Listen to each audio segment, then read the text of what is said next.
India news 24 TV में आपका स्वागत है। प्राकृतिक खेती पर कनक्लेव ग्राम उत्थान विद्यापीठ संगारिया द्वारा संचालित कृषि विज्ञान केंद्र के तत्वाधान में माननीय प्रधानमंत्री के नेतृत्व में आनंद गुजरात में हो रहे प्राकृतिक खेती पर कनक्लेव का सीधा प्रसारण किसान गोष्ठी का आयोजन हुआ। इस कार्यक्रम में कुल 201 किसान युवा में महिलाओं ने भाग लिया। वरिष्ठ वैज्ञानिक डॉक्टर अनूप कुमार इस कार्यक्रम के महत्व के बारे में जानकारी देते हुए कहा कि प्राकृतिक खेती के लिए युवाओं को संकल्पबद्ध होना पड़ेगा, जिससे कृषि भरे होने वाले खर्च में कमी आएगी और आमदनी बढ़ेगी। इस कार्यक्रम में प्रगतिशील कृष्ण कुमार जांगड़ ने अपने अनुभव बताए, प्राकृतिक खेती के लिए प्रेरित करने का कार्य कर रहे हैं। इस कार्यक्रम की अध्यक्षता पूर्व पंचायत समिति प्रधान हरदीप सिंह साहनी ने की। ग्राम उत्थान विद्यापीठ के पूरे स्टाफ, वैज्ञानिकों की गणमान्य व्यक्तियों ने भाग लिया। संवाददाता धर्मपाल बसीर की रिपोर्ट। खेती किसानी के लिए आज का दिवस बहुत ही महत्वपूर्ण है। मैंने देश भर के किसान साथियों से आग्रह किया था कि नेचुरल फार्मिंग के नेशनल कॉन्क्लेव से जरूर जुड़े।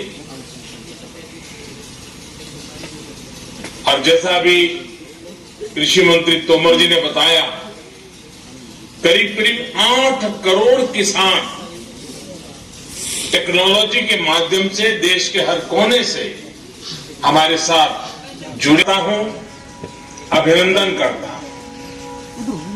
मैं बहुत ध्यान से एक विद्यार्थी की तरह आज मैं उनकी बातें सुन रहा था।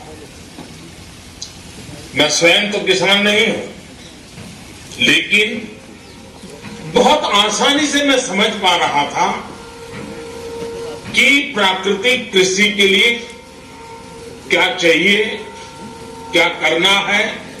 बहुत ही सरल शब्दों में उन्होंने समझाया है और मुझे पक्का विश्वास है आज का उनका ये मार्गदर्शन। और मैं जानबूझकर आज पूरा समय उनको सुनने के लिए बैठा था, क्योंकि मुझे मालूम था कि उन्होंने जो सिद्धि प्राप्त की है, प्रयोग सफलतापूर्वक आगे बढ़ाए हैं, हमारे देश के किसान भी उनके फायदे की इस बात को कभी भी कम नहीं आंकेंगे, कभी भी भूलेंगे नहीं। साथियों, ये कॉन्क्लेव गुजरात में भले हो रहा है, लेकिन इसका दायरा, इसका प्रभाव पूरे भारत के लिए है, भारत के हर किसान के लिए है। एग्रीकल्चर के अलग अलग आयाम हो, फूड प्रोसेसिंग हो, नेचुरल फार्मिंग हो, ये विषय 21वीं सदी में भारतीय कृषि का कायाकल्प करने में बहुत मदद करेंगे।